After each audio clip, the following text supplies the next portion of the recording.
Well, students, so today we are going to discuss another important topic of B.Ed, which is levels of teaching, right? So this is a paper 3, right? Paper 3 का topic है unit second का, okay? तो guys इसमें हम करेंगे levels of teaching, right? तो ये देखिए, there are 3 levels of teaching, बहुत ही इंपॉर्टेंट है, right? These are the 3 level of teaching. Memory level, नीचे से स्टार्ट करो, memory level, understanding level and reflective level of teaching, right? इससे पहले हमने टीचिंग एंड लर्निंग का टॉपिक कर लिया था, okay? So I will recommend everybody, okay, first go through the teaching and learning topic, उसके बाद फिर लेवल्स ऑफ टीचिंग पे आओ, ठीक है? टीचिंग एंड लर्निंग का इवन एक स्लाइड मैंने इसमें डाली हुई है टीचिंग एंड लर्निंग की भी, राइट? तो there are 3 levels of teaching. In this topic, we will discuss all the 3 levels: memory level, understanding level, and reflective level of teaching. Right? तो सबसे पहले हम अंडरस्टैंड करते हैं टीचिंग, राइट? टीचिंग क्या चीज है? It is an interactional process. In this process there is an interaction among the teacher, learner, and the learning material. It is a process by which teacher brings the student and the subject matter together. है ना? ये हमारा topic हो भी गया था, right? Do Smith ने क्या कहा है? डेफिनेशन जरूर याद रखना, बहुत ही इंपॉर्टेंट है। Teaching is a system of actions intended to induce learning. आगे समझ? मतलब टीचिंग एक ना काफी सारी एक्टिविटीज का एक मिश्रण है, जिसका रिजल्ट क्या होता है? लर्निंग। ओके, इस डेफिनेशन का क्या मतलब है? इस डेफिनेशन को आप ऐसे भी देख सकते हो कि अगर लर्निंग नहीं हुई बच्चे की, तो आपकी टीचिंग जीरो है, राइट?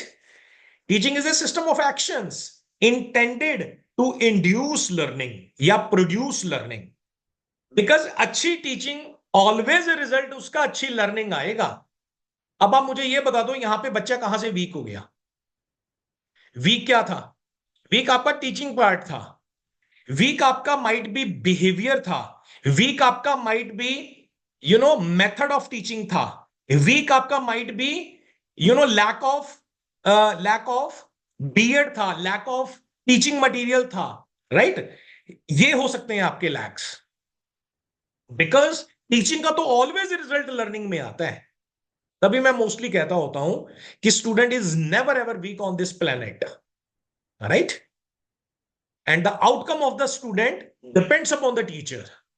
बच्चे का रिजल्ट टीचर की उसके ऊपर डिपेंड करता है। System of activity, how the teacher या पेरेंट्स नरिशेस द चाइल्ड। बच्चा अगर अच्छा निकला है या बुरा निकला है, वो डिपेंड्स करता है पेरेंट्स और टीचर पे, याद रखना, ओके? बाकी तो सब ऐसे बहाने वाली बातें हैं, ठीक है, जो होती हैं।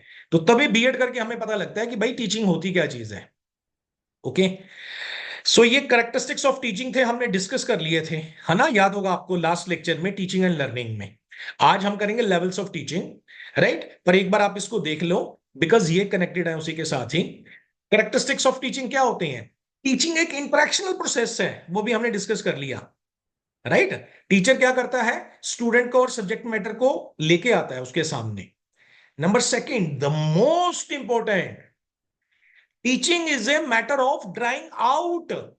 अरे बच्चे के माइंड में से निकालना, उसको टीचिंग बोलते हैं। माइंड के अंदर डालने को टीचिंग नहीं बोलते, ओके? आपने अगर उसको कोई कंसेप्ट है, 4 रातें पढ़ के आपने कंसेप्ट को समझ लिया, और आप कहते हो मैंने तो बहुत ही बढ़िया पढ़ाया जी, मैंने तो बहुत ही कुछ किया जी, this is not a teaching. Teaching का मतलब यह है कि आपने matter of drawing out of the best. The पूरा सेंटेंस है ये, drawing out of the best. आपने बच्चे के माइंड में से बेस्ट निकालना है, this is called the teaching.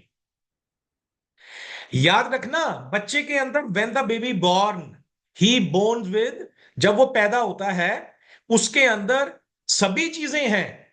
Intelligence उसके अंदर है, नॉलेज उसके अंदर है, सभी चीजें उसके अंदर है। आपने उसको कोई ट्रेंड, कोई नॉलेज, कोई आईक्यू लेवल कुछ नहीं डेवलप किया है, याद रखना। द पर्पस ऑफ टीचर क्या होता है? The purpose of teacher to arousing the learning power of the student. आपने अपने टीचिंग मेथड से उसकी लर्निंग पावर ऑलरेडी उसके पास थी, बच्चे के पास थी, याद रखना, ठीक है। आपने उसकी लर्निंग पावर को अराउज की है, स्टिमुलेट की है, इंस्पायर की है, बच्चा अपने आप लर्न कर लेता है। अब मैं आपको पढ़ा रहा हूं ना, मैं कोई कुछ डाल नहीं रहा हूं, मैं सिर्फ आपको मोटिवेट ही कर रहा हूं सारा। टीचर का काम ही यही होता है। टीचर एक स्टार्टर होता है। खाने से पहले हम स्टार्टर लेते हैं ना, सूप वगैरह ये सब कुछ किस लिए लेते हैं? ताकि भूख जागृत हो, है ना। तो वो स्टार्टिंग आपने, यू नो आपने बच्चों की भूख को जागृत करना है, राइट। पढ़ने की भूख को जागृत करना है। ये नहीं कोई मटेरियल लाकर क्लास में उसके दिमाग में डाल दो, ये कर लेना, ये कर लेना, ये कर लेना, ये कर लेना। This is not a teaching. Got it? तो अगर आपने उनको जागृत कर दिया ना, उसकी लर्निंग पावर को, ओके, कोई भी टच करके आपकी बात, तो वो अपने आप पढ़ लेगा, याद रखना। ओके, तो आपका काम ही यही होना चाहिए। खुद वो नोट्स भी बना लेगा, खुद ही वो पढ़ लेगा, खुद ही सब चीजें कर लेगा। आपने उसको डायरेक्शन, मोटिवेशन, और ये आप कब कर सकते हो? क्वेश्चन तो यहां पे अराइज होता है ना कि ये कैसे करेंगे। तो बच्चे इसके लिए क्या है, तभी तो आप बीएड कर रहे हो। इसके लिए मतलब you should have sound knowledge of educational psychology, जो आपका पेपर 1 है, चाइल्डहुड एंड ग्रोइंग अप। कुछ साल पहले इसको साइकोलॉजी का पेपर बोलते थे, ठीक है। इसका नाम था educational psychology. You should be good in teaching and learning, ये जो थर्ड आपका टॉपिक चल रहा है, राइट। आपको टीचिंग के कॉन्सेप्ट, लर्निंग के concept, teaching models, learning models, ये सब चीजें पता होनी चाहिए। इमोशनल इंटेलिजेंस आपको पता होनी चाहिए, right. Being teacher every day आपको लर्निंग वाली हैबिट होनी चाहिए। अगर आप लर्न नहीं कर रहे हैं एवरी डे, तो आप काय के टीचर हुए, राइट। अब कल का रिजल्ट क्या था आपको पता होना चाहिए। महाराष्ट्र का इलेक्शन हुआ था, झारखंड का इलेक्शन हुआ था, राइट। आज का क्या नाम, एजुकेशन मिनिस्टर का नाम क्या है हमारे इंडिया का, या जिस जिस स्टेट्स में आप वर्क कर रहे हो, है ना। मेरा तो यूट्यूब पे लेक्चर है, सभी स्टेट्स वाले देख रहे होंगे, ओके। एजुकेशन मिनिस्टर का क्या नाम है आपके आपके एरिया में, स्कूल्स कितने हैं, नॉलेज कितनी है। आपको वो एक बेसिक नॉलेज का होना बड़ा जरूरी है, राइट। कम्युनिकेशन लेवल आपका अच्छा होना चाहिए। कम्युनिकेशन लेवल का ना कई लोग समझ लेते हैं इंग्लिश, ठीक है, वो अलग चीज आ जाती है। इंग्लिश आपकी अच्छी होनी चाहिए। कम्युनिकेशंस का मतलब ये होता है, चाहे आप हिंदी में बात कर रहे हैं, चाहे इंग्लिश में, चाहे पंजाबी में, चाहे तमिल में, गुजराती में, राइट। आपकी बात ना, मतलब आपकी बात समझ आ जानी चाहिए, राइट। कम्युनिकेशन, दो दो बंदों के बीच में कम्युनिकेशन लेवल, राइट, वो एक बोथ वे एक्टिविटी बन जाता है, राइट। कम्युनिकेशन लेवल को बोलते हैं एक्चुअली बातचीत करने की कला। आपको कला आनी चाहिए बातचीत करने की। इतनी नॉलेज लेके बैठे हो, बातचीत की कला ही नहीं आती, क्या फायदा उसका? है ना। किसी के वो बता ही नहीं पाए आप उसको, राइट। वो कब बता पाओगे? टीचर का काम है देना। देना बैंक, है ना, लेना बैंक नहीं, है ना। जैसे वो एक उसमें आया था एक क्लिप सा, राइट। तो टीचर का काम है देना। तो पहले अपने अंदर भावना प्रकट करो ऐसी कि भाई हमने देना है, हम टीचिंग के फील्ड में आ गए हैं, राइट। टीचर का तो काम होता है समाज को आईना दिखाना। Teacher is a torch bearer of the society. Guys, तभी तो कहा जाता है teachers is the nation build, teacher is the nation builder. Nation को बनाने वाला, डेवलप करने वाला टीचर है। और टीचर एक ऐसा प्रोफेशन है, सभी प्रोफेशन इसी में से निकले हैं। चाहे कोई आईएएस ऑफिसर है, डॉक्टर है, इंजीनियर है, कोई भी है, वो अच्छे टीचर से पढ़ के गया तभी वो बना है, याद रखना। हाँ, तो आपके पास इतना मटेरियल होना चाहिए। देखो अभी मैंने टॉपिक स्टार्ट नहीं किया, है ना। 15 मिनट आपको ये मटेरियल इतना दे दिया। कैसे दे दिया? क्योंकि मटेरियल था मेरे पास। कैसे था मटेरियल? हर रोज पढ़ना हो। ऐसा नहीं है कि मैंने बीएड किए बहुत साल पहले तब है, वो तो भूल जाती है अगर हर रोज नहीं पढ़ोगे तो आप, राइट। तो मैं आपको इंस्पायर भी कर रहा हूं, every day you have to learn something guys.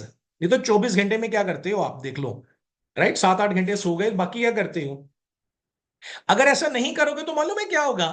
तो आपका वो टाइम है ना, मतलब वो टाइम किसी और ने ले लेना, किसी चीज ने, जिसका हो सकता है आपको रिजल्ट भी ना मिले, राइट। फिर स्ट्रेस, ये चीजें, सब चीजें आ जाती हैं।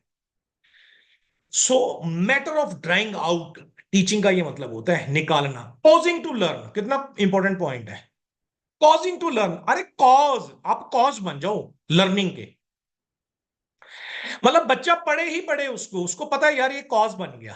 ट्राइपोलर प्रोसेस है ना, मैंने एक्सप्लेन कर दिया था, टीचर स्टूडेंट और सोशल एक्टिविटी के बीच में। वेल प्लान प्रोसेस है, आर्ट है टीचिंग, एक साइंस है, कोऑपरेटिव है, सजेस्टिव है टीचिंग। टीचिंग एक रेमेडियल है, good teaching is A remedial. कोई बच्चा बेटर नहीं कर रहा तो आप उसको रेमेडी प्रोवाइड करो, एक्स्ट्रा क्लास दो उसको, राइट। सजेस्टिव है, अपना लेक्चर ऐसा तैयार करो वो सभी को समझ आ जाए। Teaching involve skill in guiding learning, formal and informal. ठीक है, ये डिटेल में हमारा हो गया था। तो हमारा टॉपिक चल रहा है लेवल्स ऑफ टीचिंग का, right. So guys, level of teaching के अंदर there are three level of teaching. So teaching is a purposeful activity.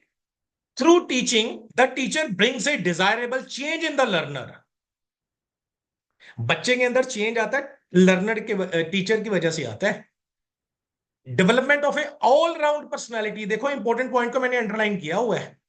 अरे मैं भी तो देखो ना, ये बना रहा था पीपीटी तो मैं अंडरलाइन ना करता, तो मैंने भी अंडरलाइन किया, नहीं आपको समझ आ जाए अच्छे से, है ना। हर पॉइंट्स को आप देखो, जो जो इंपॉर्टेंट पॉइंट्स हैं। All round personality of the learner is the final goal of a teaching and learning. All round personality आपने डेवलप करनी है, ये आपका गोल है टीचर का। Teacher teach students at the three levels. Second paragraph देखिए। They have to keep in the mind about the development stages of the learner so that the desired educational objective can be achieved. अब जो teacher है ना, teacher को मतलब educational objective बच्चा कैसे achieve करेगा, ओके, उसको ये माइंड के अंदर रखना है, राइट। तो यू नो तीन लेवल्स होते हैं टीचिंग जिसके ऊपर टीचर पढ़ाता है। मेमोरी लेवल, अंडरस्टैंडिंग लेवल और रिफ्लेक्टिव लेवल, राइट। तीनों ही इंपॉर्टेंट है। और जो थर्ड वाला लेवल है रिफ्लेक्टिव लेवल ऑफ टीचिंग, वहां तक आपको जाना है, ठीक है। बिकॉज नीचे वाले लेवल्स के ऊपर कई बार ना आप लेवल ही उतना है तो वो बच्चे को भी नहीं उतनी समझ आएगी, ठीक है। तो ये लेवल्स हैं, ये आपने डेवलप करने हैं। Memory level of teaching, understanding level of teaching and reflective level of teaching, ठीक है। हम इसको समझते हैं one by one, memory level of teaching, right. फिर डिस्कस करेंगे मेमोरी लेवल ऑफ टीचिंग क्या होता है। ये देखो गाइस, मेमोरी लेवल को थॉटलेस लेवल बोला जाता है। Memory level is A thoughtless level. अब इस लेवल में क्या होता है, आपने टीचर्स को देखा होगा, कईयों को, वो क्या करते हैं, देखो पढ़ो इसको। It is concern with the memory और mental ability that exist in all living beings. Teacher at the memory level is considered to be lowest level of a teaching. At this level, इस level पे क्या होता है, ये देखिए 1 2 3 4 5 6, ठीक है, ये 6 मैंने दिए हुए पॉइंट। इस लेवल के ऊपर अगर कोई टीचर पढ़ाता है ना, तो क्या होता है, the thinking ability does not play any role. मतलब इस लेवल के ऊपर टीचर की जो थिंकिंग है, थिंकिंग एबिलिटी, वो तो यूज ही नहीं हो रही है। थॉटलेस लेवल है, मेमोरी लेवल ऑफ टीचिंग है, रट्टा मार के आया वही करवाई जा रहा है बच्चों को। अब आप मुझे बताओ, अगर इसमें थिंकिंग एबिलिटी टीचर की इन्वॉल्व नहीं हो रही है, तो बच्चे की कैसे जागृत होगी, है ना। Are you getting my point. मतलब आप खुद ही उस लेवल पे आए हो तो बच्चा भी तो वही लर्न करेगा। और क्या होता है, देखो मेमोरी लेवल ऑफ टीचिंग पे, मेरा मतलब यहां पे आपको टॉपिक की अंडरस्टैंडिंग करवाना है, ठीक है। डिटेल में तो नोट्स मैंने दिए हुए हैं, उसमें से आपने करना है, राइट। कंसेप्ट ये मेरा 100% गारंटी है, लेक्चर के अंदर कंसेप्ट मैं आपको पूरा समझा दूंगा, राइट। अब सेकंड देखो क्या होता है, students only cram the fact. Cram होता है घोटा लगाना, रट्टे लगाना। Students only cram the facts, information, formulae and laws in this level. अब मुझे बताओ किसके कारण हुआ, टीचर के कारण हुआ ना, क्योंकि teacher is teaching at the memory level of teaching. Third देखिए, मॉरिस ने भी बोला 1967 के अंदर, the teaching is nothing but learning the subject matter by rote. बस रोट करके, घोटे मार के बस करना। Fourth, the role of a teacher is a prominent and that of the student is secondary. फिर आपने देखा होगा वो टीचर जो रट्टे मार के आया होता है ना, वो बड़ा डोमिनेंट करके बच्चों को पढ़ाता है, भाई ये कर ले, वो कर ले, ऐसे कर ले। The study material is organized and pre-planned. The teacher presents the study material in a sequential order. और लास्ट लाइन है, memory level teaching lakhs insight. बच्चों का इनसाइट, उनकी डेवलपमेंट ही नहीं होती. इनसाइट मतलब उनकी रीजनिंग पावर, उनकी प्रॉब्लम सॉल्विंग एबिलिटी, उनके उनके थिंकिंग स्किल्स, ठीक है, वो डेवलप ही नहीं हो पाएंगे अगर इस लेवल पे आप पढ़ाओगे. ऑल्दो इसको लोअर लेवल ऑफ टीचिंग कहा गया है. इसके एडवांटेजेस, हर हर लेवल के एडवांटेजेस और डिसएडवांटेजेस भी हैं. ठीक है, ये बेसिकली होती है, it is A beneficial for young students, useful for slow learners, right. अब ऐसा तो नहीं है ना क्लास में सारे स्लो होते हैं, क्लास में तो कई इंटेलिजेंट भी हैं, लेकिन ये बोला गया कि उनके लिए ये बेटर होगी. तो टीचर को इसकी भी नॉलेज होनी चाहिए, अंडरस्टैंडिंग भी होनी चाहिए, रिफ्लेक्टिव भी होनी चाहिए. Got it. थर्ड है helpful to children for learning a new concept. Teacher is free to make choices of subject matter, plan it, and can present it at will. Memory level teaching acts as a first step for understanding and reflective level of teaching. तो ये पहला step भी है understanding और reflective level of teaching का. It is a prerequisite for understanding level of teaching. Disadvantages क्या क्या है इसके? Not beneficial for higher classes, dominance of teacher, तो टीचर का डोमिनेट रहता है, टीचर को तो डेमोक्रेटिक वे में पढ़ाना चाहिए. Loss of recall and retention, उनकी बच्चों की रिकॉल रिटेंशन पावर बनी नहीं पाती. Interaction level is A low in the classroom, कोई इंटरेक्शन लेवल ही नहीं है ना, वो जो खुद पढ़ के आया वही समझाई जाएगा उनको. The problem of classroom management, classroom manage भी नहीं कर सकता. Students got a chance of a self learning, do not get, उस सेल्फ लर्निंग की उनको हैबिट ही नहीं डेवलप हो पाती because of teaching of the teacher at the memory level. So second आ गया understanding level of teaching. Understanding something is to perceive the meaning, grasp the idea and comprehend the meaning. अब इस level पे जो teacher पढ़ाता है उसको उस कंसेप्ट की भी नॉलेज होगी, right. In the field of education and psychology, the meaning of a understanding can be classified as seeing the total use of facts, seeing a relationship, a generalized insight. अब वो teacher understanding level of teaching पे जो पढ़ा रहा है तो उसको concept की अंडरस्टैंडिंग होगी थॉरली, उसको आइडिया का सारा पता होगा. अब जब आपको नॉलेज होती है आइडिया की ना, तो आप कई सारे उसको एग्जाम्पल्स लेके समझा पाते हो. और अगर आपने रट्टा मार के किया होता है तो आपको वही रट्टा सिर्फ एक ही एग्जाम्पल याद रहती है. और अगर आपको अंडरस्टैंडिंग लेवल हो गया, कंसेप्ट क्लियर है, तो आप 50 एग्जाम्पलें देके समझा सकते हो. ठीक है ना, तो आपकी टीचिंग क्रिएटिव टीचिंग बन जाती है, राइट. सेकेंड पैराग्राफ है, the teaching at the understanding level is of higher quality than one of the memory level. It is a more useful and thoughtful. वो थॉटलेस था ना, ये थॉटफुल लेवल आ गया. From the point of view of the mental capabilities, at this level of teaching, the teacher explains the students about the relationship between principles and facts and teach them how these principles can be applied. ठीक है, last paragraph. As well, this enables students to have complete command over the subject material. देखो इस level पे जब आप पढ़ाते हो तो बच्चे को भी उस टॉपिक के ऊपर कमांड आ जाती है, right. At this level no cramming is encouraged. ठीक है, the new knowledge acquired at this level is related to the earlier knowledge gained. अब इसके एडवांटेजेस क्या हैं? At this level of a teaching students to make use of their thinking ability. देखो बच्चों को ना विवश कर दो सोचने के लिए, उसको टीचिंग बोलते हैं. ठीक है, उनकी थिंकिंग एबिलिटी को जगाओ तो सही. ठीक है, knowledge acquired at this level forms the basis for reflective level of teaching. Third, new knowledge acquired is related to the previous acquired knowledge. Fourth, here the students do not learn by rote. Here they learn by understanding the facts and information and their use and purposes. इसके भी disadvantages होती हैं एक दो. Teaching at this level is a subject centre. Still अभी ये subject centred है, इसके ऊपर का भी एक लेवल होता है, राइट, रिफ्लेक्टिव लेवल, जो क्या होती है, जो लर्नर सेंटर्ड होती है. उस लेवल तक हमें पढ़ाना है. बीएड का पर्पस भी यही है. Got it. सेकंड है, does not develop higher level cognitive ability such as a problem solving.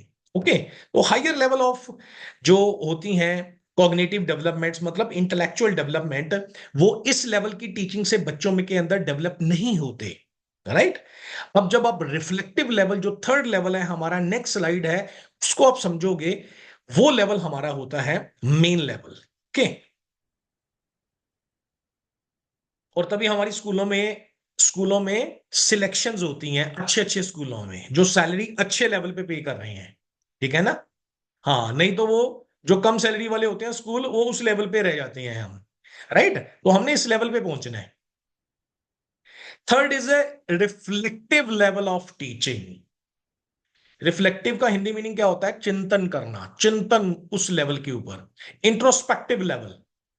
This, the introspective level of a teaching is also known as a reflective level. This is the most advanced level of a teaching learning method. This is because teaching does not end until the student have grasped the idea. तो यहां पे क्या होता है इस level के ऊपर teaching तब एंड होती है जब बच्चे को वो कंसेप्ट समझ आ गया। ओके। तो उसके लिए वही जो 3 फेज हैं जो आपको करवाए थे, टीचिंग के 3 फेज होते हैं। ठीक है ना। राइट। जो फर्स्ट फेज है ना, प्री प्लानिंग हो गया पहले, सेकंड इंटरेक्शन लेवल, थर्ड आ गया उसका इवेल्युएशंस लेवल। राइट। तो वो तीनों लेवल के ऊपर आप पढ़ा रहे हो, 3 स्टेजेस ऑफ टीचिंग था। राइट। तो उसके ऊपर फिर उस वे में अगर आप पढ़ाते हो, तो उसमें क्या होता है कि जो आप पढ़ा रहे हो तो वो बच्चे का परमानेंट उसका बन रहा है, रिटेंशन पावर उसकी बन रही है, कभी नहीं भूलेगा उसको, याद रखना। ओके। आपने ना कभी देखा होगा, अच्छे टीचर जब कोई पढ़ा रहा होता है, तो क्या होता है, जब आप पेपर देने जाते हो ना, तो वो टीचर की वो बात याद रह जाती है, वो नोट्स में से कई बार याद नहीं रहता। क्यों? क्योंकि टीचर ने आपको उस लेवल पे पढ़ाया था, उसकी टीचिंग उस लेवल तक की थी। Right. Second paragraph, this is the more advanced stage in which the learner advances one step further through the concept to comprehend the concept's multiple dimensions. This is the level of instruction in which the instructor encourages and stimulates students to think about the reflective on the content and concept they have learned. तो basically इसका meaning क्या है? इस level के ऊपर जो teacher पढ़ाता है ना, तो टीचर बच्चों की जो कॉग्निटिव एबिलिटीज हैं उनको स्टिमुलेट कर रहा होता है। राइट। ओके। उनके अंदर वो जागृत कर रहा होता है, अराउज कर रहा होता है वो लर्निंग पावर। और बेसिकली क्या होता है, how ever reflective level is A thoughtful mode of operation होता है, लर्नर सेंटर्ड होता है। अब यानी कि इस लेवल के ऊपर ना, अगर 30 बच्चे बैठे हैं क्लास में, तो 30 के 30 बच्चों का माइंड अलग अलग है, उनका उनके उनकी लाइक्स डिसलाइक्स अलग अलग हैं, है ना, उनका इंटरेस्ट अलग अलग है, उनका एटीट्यूड अलग है, एप्टीट्यूड अलग है।